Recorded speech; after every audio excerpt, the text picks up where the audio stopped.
Potrivit unui studiu academic realizat de specialiști în sociologie Susan Palmer și Stuart Wright, în ultimii 50 de ani, în rândul mișcărilor spirituale și a grupărilor religioase netradiționale din America, Canada, Australia și mai multe țări vest-europene, s-au înregistrat 116 descinderi brutale ale forțelor polițienești și judecătorești. Există mai multe raiduri guvernamentale organizate împotriva mișcărilor spirituale sau ale celor cu caracter religios neconvențional decât ne-am imaginat și decât a sugerat până acum literatura de specialitate. Conform studiului celor doi sociologi, Franța este țara în care au avut loc cele mai multe raiduri religioase de stat, 57 la număr, de 4 ori mai multe decât în Australia, a doua din lista acestui sumbru clasament. Ce presupune un raid religios de stat? Un raid religios de stat sau guvernamental este o incursiune bruscă, un atac surpriză al uneia sau mai multor divizii bine înarmate de agenți de aplicare a legii, însoțiți de procurori, asistenți sociali de stat, personal medical de urgență, etc. Tactica raidurilor este de obicei concepută pentru situații critice, care implică grupuri sau indivizi despre care forțele guvernamentale consideră că reprezintă un pericol iminent sau o amenințare de violență. Astfel de acțiuni sunt cel mai adesea utilizate asupra comunităților despre care se crede că sunt înarmate și care pot opune rezistență violentă, cum ar fi bandele, teroriștii sau traficanții de droguri. Raidurile sunt efectuate ca element surpriză pentru a percheziționa o proprietate înainte ca probele să fie distruse. Aceste descinderi în forță au un caracter profund marțial, jandarmii și polițiștii care iau parte la ele considerându-se niște sui generis soldați, angrenați într-un război de distrugere a inamicilor statului. Conform studiului academic realizat de sociologii Susan Palmer și Stuart Wright, tacticile de raid au fost utilizate în mod obișnuit împotriva grupărilor spirituale și a celor religioase neconvenționale, chiar și atunci când erau disponibile alte opțiuni mult mai puțin violente. În majoritatea cazurilor, mijloacele mai puțin războinice de aplicare a legii au fost evitate în favoarea intrărilor violente sau a atacurilor surpriză înainte de răsărit.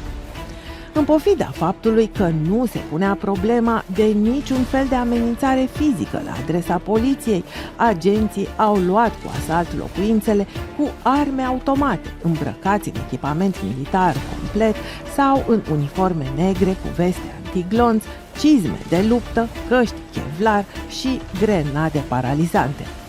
Uneori aceștia erau însoțiți de elicoptere, vehicule de geniu și lunetiști. În multe cazuri, în locuințe se aflau copii mici și sugari. Presupusele victime erau racolate chiar din timpul descinderilor. Brutalizate și terorizate erau apoi luate și supuse verificărilor unor medici legiști în căutarea unor presupuse probe de abuz sexual. În Franța, 30 de copii între 5 și 15 ani care participau la școala-internat a lui OKC au fost complet dezbrăcați și apoi examinați de un medic de medicină legală, fără nici cea mai mică măsură de precauție sau de grijă pentru vârsta lor mică. Erau căutate probe de abuz sexual. Într-o scrisoare adresată mamei sale, una dintre fetițe a descris examenul ca fiind foarte dezgustător.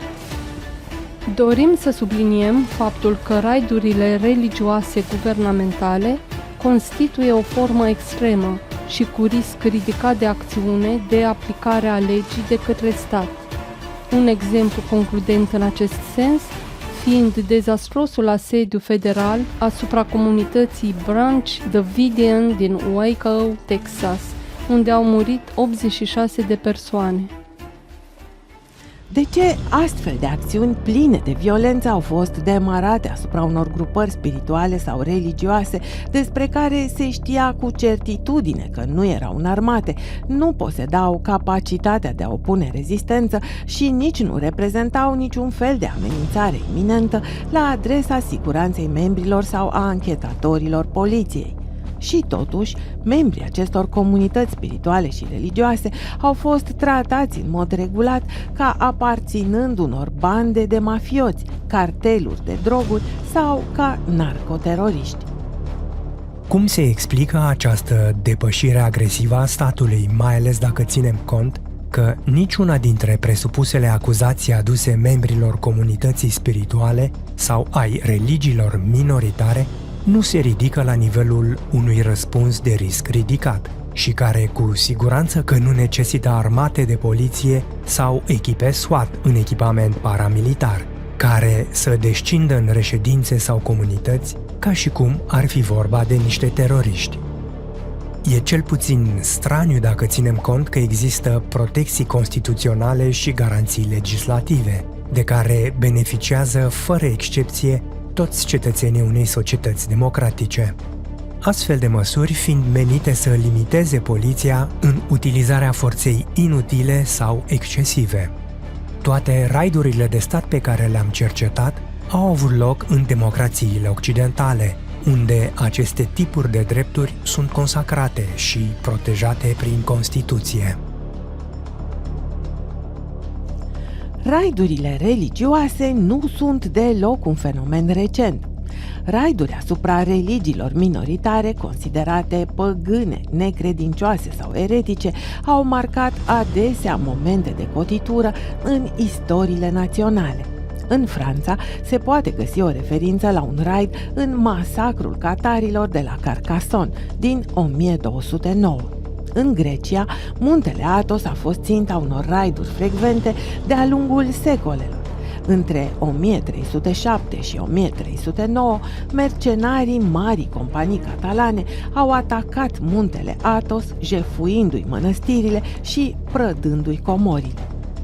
Recent, în 2013, guvernul grec a trimis poliția antirevoltă să ia cu asalt muntele Athos, într-o încercare zadarnică de a îndepărta cu forța un grup de călugări de la mănăstirea Esfigmenu. Călugării au aruncat cu pietre și cocktailuri Molotov în poliție și în oficialii judiciari, în timp ce încercau să urce pe înălțimile abrupte ale mănăstirii. Conflictul a început în 2002, când patriarhul Bartolomeu al Constantinopolului i-a declarat pe călugării din Esfigmenu o frăție ilegală și a ordonat evacuarea lor. În opinia celor doi sociologi, este surprinzător că o astfel de metodă primitivă și draconică de reprimare a comunităților spirituale și a celor religioase minoritare, precum sunt raidurile religioase guvernamentale, se află încă în uz. Ba, mai mult decât atât, sunt din ce în ce mai militarizate și mai frecvent utilizate.